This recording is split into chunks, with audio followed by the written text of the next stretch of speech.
A'udzubillahi minasyaitonirrajim. Bismillahirrahmanirrahim. Assalamualaikum warahmatullahi wabarakatuh. Kembali lagi di channel kita Kebahagiaan Hakiki.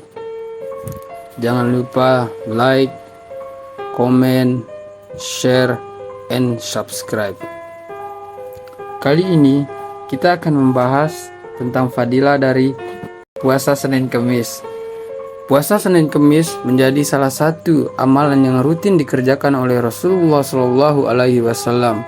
Oleh karena itu, penting bagi Muslim untuk mengetahui fadilah dari puasa Senin Kemis, karena bisa menimbulkan keinginan serta motivasi untuk menunaikan puasa tersebut secara rutin. Sebelumnya terdapat keistimewaan yang terdapat pada hari Senin dan Kemis dari dalil berikut.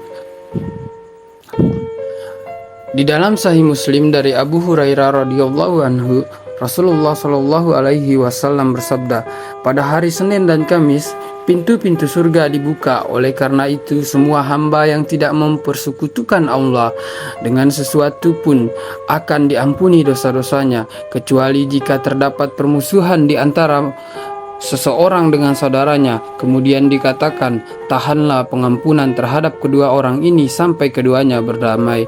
Hadis riwayat Muslim. Keutamaan puasa Senin dan Kemis dikutip dari buku Insiden Surga pada hari Senin dan Kemis ditulis oleh Rodiul Wahidi. Berikut keutamaan puasa Senin Kemis.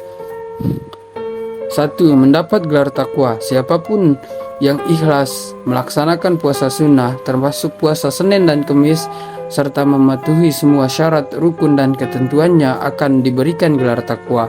Dalam konteks ini, Allah Subhanahu wa taala akan menyediakan jalan yang mudah bagi hambanya yang memiliki ketakwaan, sebagaimana di dalam firman Allah dalam Al-Quran surat At-Talaq ayat 4 dan ayat 2 yang berbunyi, "Wa man yattaqillaha yaj'al lahu makhraja." Siapa yang bertakwa kepada Allah, niscaya Dia akan membukakan jalan keluar baginya. Quran surat At-Talaq ayat 2. Wa may yattaqillaha yaj'al lahu min amrihi yusra. Dan barang siapa yang bertakwa kepada Allah, niscaya Dia menjadikan kemudahan baginya dalam urusannya. Quran surat At-Talaq ayat 4. 2. Bau mulut yang harum. Rasulullah Shallallahu Alaihi Wasallam menjelaskan, semua amalan manusia adalah untuk dirinya sendiri kecuali puasa, karena puasa adalah untukku, kata Allah, dan akulah yang akan memberikan balasannya. Sesungguhnya bau mulut orang yang berpuasa lebih harum di sisi Allah daripada aroma minyak wangi. Hadis riwayat Bukhari. 3. Pahala yang berlipat. Dalam sebuah hadis, Rasulullah Shallallahu Alaihi Wasallam bersabda, demi keberadaannya yang menjaga nyawaku, sesungguhnya bau mulut orang yang berpuasa lebih wangi di sisi Allah daripada minyak kasturi. Dia menahan nafsu dan menahan diri dari makanan dan minuman karena aku. Oleh karena itu, puasa adalah hak milikku dan aku yang akan memberikan pahalanya. Setiap kebaikan dilipat gandakan hingga 700 kali kecuali puasa. Puasa adalah hak milikku dan aku yang akan memberikan balasannya. Hadis riwayat Malik. 4. Memperoleh 2 kegembiraan. Orang yang berpuasa akan merasakan 2 kebahagiaan yang belum pernah mereka rasakan sebelumnya. Kebahagiaan itu datang pada 2 waktu, yaitu saat berbuka puasa dan saat berjumpa dengan Allah Subhanahu wa taala. Hal ini diterangkan dalam hadis yang diriwayatkan oleh Bukhari. 5. Surga Rayyan bagi orang yang berpuasa. Allah telah menyiapkan pintu khusus di surga yang disebut sebagai Rayyan bagi mereka yang menjalankan puasa. Nabi Muhammad SAW mengabarkan hal ini di dalam hadis. Dalam surga terdapat satu pintu yang disebut sebagai Ar-Rayyan, yang pada hari kiamat tidak ada seorang pun yang akan masuk surga melalui pintu tersebut kecuali orang yang berpuasa. Tidak akan ada seorang pun yang melewati pintu tersebut kecuali mereka. Kemudian dikatakan kepada mereka, di mana orang-orang yang berpuasa? Maka para orang yang berpuasa akan berdiri menghadap.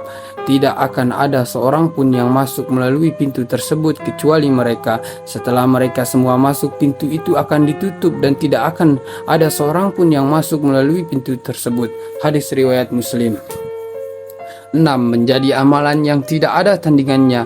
Dalam sebuah hadis yang diriwayatkan oleh Abu Umamah, dia berkata, "Ya Rasulullah, tunjukkanlah kepada saya suatu amalan." Beliau menjawab, "Jalankanlah puasa, karena tidak ada amal yang sebanding dengannya." Hadis riwayat Nasai. 7. 5 perkara yang diberikan kepada umat Muhammad.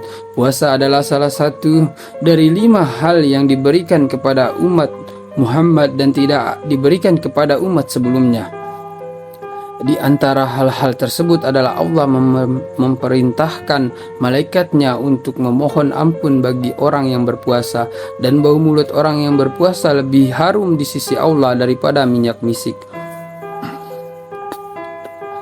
8. Puasa menghapus fitnah. Puasa termasuk di antara amalan yang mampu menghapus dosa-dosa yang telah dilakukan, termasuk dosa-dosa kecil. Hal ini didasarkan pada hadis yang diriwayatkan oleh Imam Bukhari.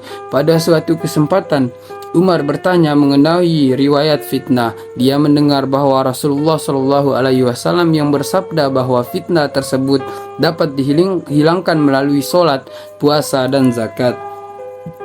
9. Zakat bagi tubuh. Setiap anggota tubuh memiliki kewajiban zakatnya, dan zakat bagi tubuh adalah puasa, seperti yang disebutkan dalam hadis dari Abu Hurairah radhiyallahu anhu. Beliau mengatakan bahwa Rasulullah Shallallahu Alaihi Wasallam bersabda, "Setiap sesuatu memiliki zakatnya, dan zakat bagi tubuh adalah berpuasa." Selain itu, di dalam hadis lainnya Rasulullah bersabda, puasa merupakan separuh dari kesabaran. Hadis riwayat Ibnu Majah. 10. Memberikan syafaat. Puasa memiliki kekuatan syafaat yang sama seperti Al-Quran. Rasulullah Shallallahu Alaihi Wasallam bersabda, pada hari kiamat puasa dan Al-Quran akan memberikan syafaat kepada seorang hamba. Puasa akan berkata, "Wahai Tuhanku, aku telah menahannya dari makanan dan hawa nafsu di siang hari. Izinkanlah aku memberikan syafaat kepadanya." Sedangkan Al-Quran akan berkata, "Aku telah menahannya dari tidur di malam hari. Izinkanlah aku memberikan syafaat kepadanya." Selanjutnya Rasulullah melanjutkan, maka keduanya, puasa dan Al-Quran, akhirnya memberikan syafaat kepada hamba tersebut. Hadis riwayat Ahmad. Wallahu alam. Wassalamualaikum warahmatullahi wabarakatuh.